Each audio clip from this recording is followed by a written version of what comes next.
the stories that we put on the big screen have a wider impact, and we need to consider that. Welcome to Platform Z, or Z, whichever you prefer. Join me, Noah Lennon, as I speak with my generation about a range of topics and themes in the present day. Hi all, thank you for tuning in to the 13th episode of the podcast.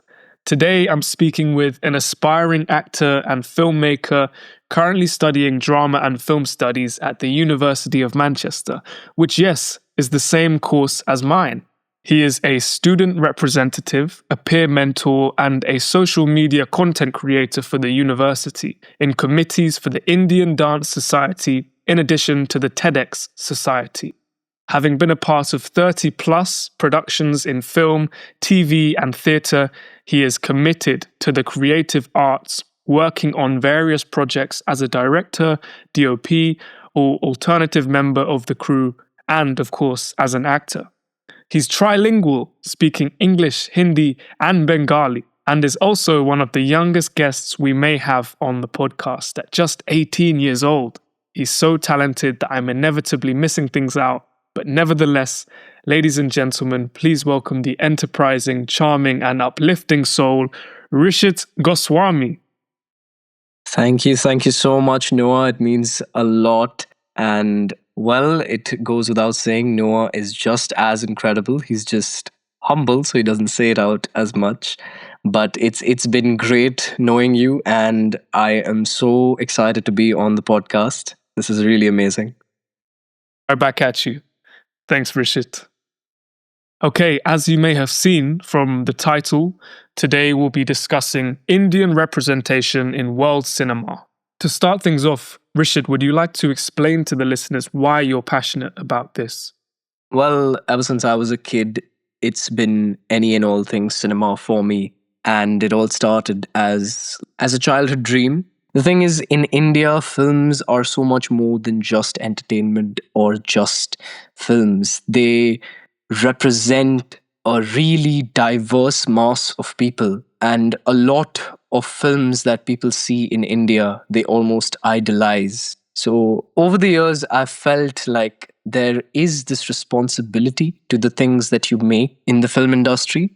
And while people may discount me for being overly intellectual or philosophical about this, because it's not like film and TV is the most important career in the world and that watching a film is going to change the world, but I definitely feel it has a social impact of some sorts. And the stories that we put on the big screen have a wider impact, and we need to consider that. That is why I feel really passionate about this, about Indian cinema in the world, and how we showcase our culture to everyone else.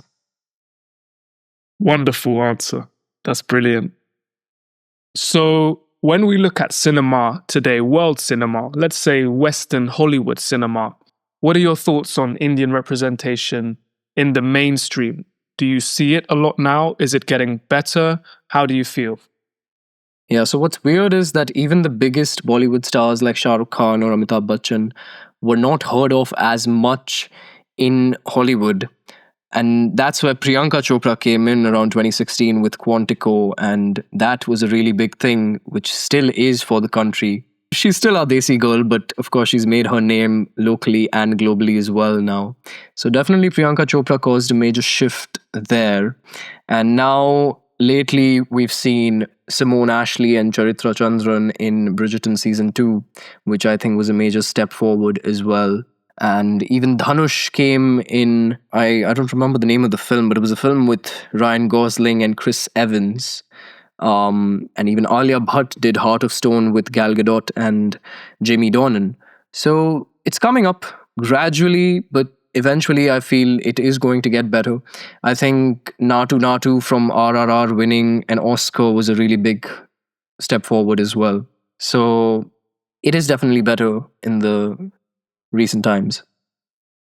I saw an article as I was researching around Indian representation from Maya Hawke, the daughter of Ethan Hawke, big actress now in Stranger Things and some other films and TV series, advocating for Bollywood and advocating for the cinema and essentially saying she wants to bridge it with Hollywood, push Bollywood into more of a mainstream position. But actually, you mentioned RRR there, Triple R. That was an Oscar-winning film. And I think for Western audience, that was an introduction to Bollywood for many. The fact that it was on Netflix, the fact that it was pushed and produced with a lot of money as well. I really do feel that Bollywood is making its way gradually, and Indian cinema is gradually making its way to the Hollywood mainstream, I feel. The thing also is that now I feel it's not even just about Bollywood anymore. It's literally Indian cinema as a whole. It's the pan-Indian image that we're trying to show, because RRR, well, it was majorly made in the South. It was one of the first proper collabs between the South Indian film industry and Bollywood. Bollywood is technically just the Hindi film industry, as they say. But now it's like filmmakers have understood the need to portray India in a unified light, and they are doing that. It's just the worrying factor is that sometimes you have to make a lot of noise for people to see you. So in that way, yeah, big budgets and a lot of marketing, that's what got RRR on the world stage, I think. But in a way, like, they shouldn't be having to do that, I feel. A Western film may not put in that much effort, but it's still globally renowned just for, well, being made in the West. I think that is a liberty that Indian cinema should enjoy as well. Not just Indian cinema, but any other form of world cinema should have that liberty or that freedom to be globally renowned despite being made in a particular local setting. I think what would be really useful for the listeners as well, Rishit, is if you could break down the different parts of Indian cinema. Of course, we all know Bollywood and we know the title and we know the tropes and the stereotypes, but actually talk to the listeners a little bit more about the other parts of Indian cinema that we don't know so much about. So the thing is, Bollywood was a term that kind of emerged as a parody of Hollywood almost. There's no place called Bollywood. It's just we took the H out and put the B from Bombay and made it Bollywood. And Bollywood came to be known as a very popular term in terms of just its magnitude and its enigma and this stardom that it represented. And I think a few years down the line, many other states started to come up with new versions of that term as well, like Mollywood or Tollywood. Industries from all over India, some in Kolkata, which is where I come from, the Bengali film industry. Then you had the South Indian film industry in 4 different languages, which is Telugu, Tamil, Kannada, and Malayalam. And then you've got cinema from Punjab as well, Marathi, Gujarati. There's so many different languages in India. It's very difficult to just put it under one umbrella, so to say. But I feel they all have the same identity as a foundation layer, because, well, India might be split up into so many states, but it's still one country, and somewhere or the other all of these films want to showcase that identity of themselves as one country. That's so interesting because Bollywood, a lot of people, when they first think of Bollywood, they think of overacting and they think of big sets and dramatic music and big dancing sequences. But actually, Indian cinema must be respected and recognized as much more than the stereotypical idea, that perception that one has. Yeah, the thing is, like, of course, Bollywood has come to be known initially as the masala film genre, or just this really melodramatic representation of characters and storylines. I always feel the dance sequences are great. We should keep that throughout. I have nothing against that at all. But Indian cinema has grown to be much more nuanced. And it's not just now, to be honest, even from the times of Satyajit Ray, like, it was never just commercial cinema then either. There was always this parallel going on, because Satyajit Ray he started off in like 1940s, 50s, and the stuff that he made, like the Apu trilogy, or whether that be Devi or Charulata and all of these films, they inspired filmmakers like Spielberg or Scorsese as well. And Satyajit Ray was never about making a big noise. He just wanted to showcase stories that deserve to be told. And these could be from the lower walks of life as well. I think that binary is just there in cinema altogether. Like, you have one which is overly dramatic, which is for the mass, for the commercial aspect of it. And then there's the other, which is more for the storytelling aspect. But yes, the term Bollywood might have been misrepresented in a few places, which now people are understanding that there's so much more to Indian cinema than just song and dance. On that note, as a emerging filmmaker and actor yourself, what elements of Bollywood do you look to take and utilize in your own work? Well, I love the fact that Bollywood films have often come out to be as a visual spectacle. And when I'm saying visual spectacle, it does not need to mean big budgets or big sets. It just has to mean a visual experience that makes you feel something. And that feeling can be anger or joy or sadness or anything. But you need to feel something when you see that story on a big screen. It needs a reason to be showcased on a big screen. So that aspect of visual spectacle is always a primary, I feel. And with song and dance, well, I think it's always a great addition, but it doesn't need to be the foundation that a film is built on. That's a supplement instead. It complements what's already there in the storyline. And other aspects definitely include the power of dialogue or of star power, indeed, I think, because these are two things that can really change tides in India.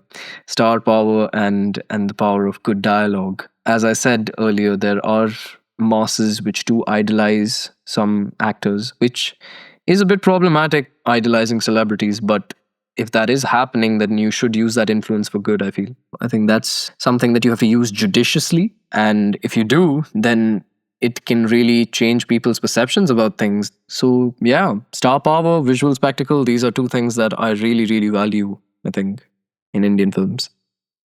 I'm just thinking of Irrfan Khan and the Lunchbox. I love that film that we saw and how Irrfan, he turned down Interstellar for that role. And I love that because he chose his own heritage, his own authenticity to portray, I believe it's Batra's directorial debut film, Ritesh Batra, 2013. Yeah, his directorial debut. So when you mentioned star power and star persona, I do think of that. Since you mentioned him, Irrfan Khan is one of the pillars of portraying Indian cinema globally as well, for sure. And he is someone who did not change anything about himself. He didn't put up a front when he was doing a Hollywood film. He had that same essence. And I think that authenticity is what really drew world audiences to him. We talked about stars. We talked about big names and personas. When you were growing up, who were the stars that really inspired you? My all-time favorite has to be Shah Rukh Khan. It's been there since I was a kid. Like, I have always been really massively influenced by him. And I've seen that in terms of, not just me, a lot of people have seen that in terms of my behavior or the way I might comb my hair or the way I might talk. It gets ingrained in you in a way that you don't even realize. But yeah, Shah Rukh Khan, just his charisma or the way it's the way he appears in public, not just in his films, but even in public. He is really articulate. He is really clear about what he wants to do, and he has always been very ambitious, and I really love that about him. I really admire that because he is someone who came from outside the industry. He was not a product of nepotism, as they say. And that's another debate in Indian films, nepotism. But yeah, he was an outsider who came to rule the industry, and well, he did succeed in his way. So I have major respect for him. What's the one experience in your childhood growing up after leaving the cinema? One thing you watched that inspired you to make you say, this is what I want to do? There have to be two different experiences, and in both of them I felt that I do want to make films, but for different reasons. There was one called Happy New Year, in 2014, and this was just a very fun comedic film. It wasn't anything too socially impactful or monumental in that way. It was just great in its storytelling and in its ensemble cast, and it was really funny. It was one of the better films of my childhood, and I remember watching that in the cinema, and it was a heist film, and there was a lot of adventure in it, and just seeing that made me feel like, wow, this is so much fun. Like, I would love to do this for a living. Like, look at that, they must be having so much fun making this. That was one time. And then another time was when I watched Three Idiots. So that released in 2009, but I, of course, saw it much later. And Three Idiots, watching that made me feel like this industry, this career path is so much more than just entertaining. This really changed the way how I feel about things. Three Idiots was a film, again, made by Irrfan Khan, who I spoke about earlier. He acted in it, and it was a film which promoted choosing your own way in life and not just going down the mainstream options of engineering because of familial or societal pressure. And it was a real commentary on the Indian education system as well. And watching that made me realize as well that I can choose my own path, and it is so important that I do. That is the thing, when people tell me that you're thinking too much, like films are just films. But if this is what I really want to do, then I want to make sure that I do it right, and I want to know all the repercussions of it. So watching Three Idiots then made me think, well, this really can be life-changing. Three Idiots and Happy New Year, two different experiences, but both made me want to make films. You mentioned choosing your own path. Let's say 10 years down the line, what do you think you'll be doing? What stories will you be telling? Where do you want to be? 10 years down the line. So, of course, now I'm studying in the UK, and it might seem like a paradox for people that I'm so passionate about Indian cinema. Why am I not in India right now? But to answer that question is, I will return to India at some point for sure. But I feel like the opportunity that I'm getting now, thanks to my family, of exploring the world and looking at different perspectives and different cultural atmospheres, the learning that I get now, I will definitely apply that to my creative journey later on. And in 10 years' time, I definitely, at least at the moment, I feel like I will be back in India working on making films that I myself am really passionate about, and then trying to make sure audiences feel passionate about those topics as well. And of course, I've spoken a great deal about the social power of films, but it's not to say that I won't be making lighter films like comedies as well. But it's just, I want to make sure that I'm very aware in the type of stuff that I make, and that if I make something, first and foremost, my family should feel good watching it. Because if I don't feel good showing it to them, then I won't feel good about it myself. Yeah, that is always going to be the baseline for me. So 10 years down the line, let's see. Hopefully, I will be in a very nice and chaotic, hustling environment, because I feel that always keeps the creative juices flowing, and that always keeps you constantly motivated. I hope I don't burn out. That's the only thing, touch wood. Yeah, I would want to be in a position where I'm doing a lot of stuff, and I'm doing it because I want to do it, not because I have to do it. So let's hope some of those stars align, because it is a very dangly career. It is a very unstable career. But I just hope that there's not a moment that goes by where I don't have fun on a film set or on a stage. The future awaits, and it's very exciting. Indeed. Okay, I think let's move on to the Platform Z quickfire questions. Are you ready, Rishit? Yes, okay, let's go. What was the most recent thing that inspired you? I was actually looking through Instagram, and I found this one reel about this independent filmmaker promoting his film just in a theater by himself, just with the poster. And it was a single shot, double roll film, which means the whole film is shot in a single take, and the protagonist has a double role in it. And that's an independent film. And I looked it up on YouTube, and it's got about 2 million views. I can't remember the name right now, but 2 million views. It was released 7 months back. And that just made me wonder, the possibilities of creativity are just limitless. Imagine making a single short film like that on a low budget and having a double role in it. I mean, that is just to think of that is wild. And then executing it needs another level of organization, and just what a vision. So that really, when I see these things happen on a small scale, I feel, my God, look at these talented people. I really hope they get a bigger platform to showcase all of this. I'll have to link that in the description. That sounds great. That is indeed linked in the description. The film is called Krishna Arjun, and it's by Hemwant Tiwari. What is your goal for this month? I've been doing a lot of dance recently, and because of that, I've been skipping the gym for a long time. So I'd say just till the end of the month, I'd like to get back into that really quick, because I have ignored my body a bit this month. I think I've overexerted a bit. So probably just hopefully get back to a nice, fit, and healthy routine. What's one bad habit that you need to get rid of? Oh, there's nothing worse than doom scrolling. I mean, it gets very horrible during the holidays, I feel, every single time. And then I slowly have to scale it down till when the semester starts. But even now, I feel like I can't be bored. I need to have something to look at or something to listen to, which is really very horrible. So I've reduced my doom scrolling quite a lot, but I want to completely get rid of that. Like, that is such a horrible thing to be involved in. At this point, it rots your brain after a point. What does joy look like to you? Winter holidays are coming up soon, and I will be going to my new home, which is in France now. My parents recently shifted there, and I'll be seeing my dad after 6 months. So that's been quite a long gap. But joy will be when it's just me, my mom, and my dad, probably in the living room, having dinner, watching TV. I don't care, just doing something, three of us together. That's always been joy for me. When have you felt the most love?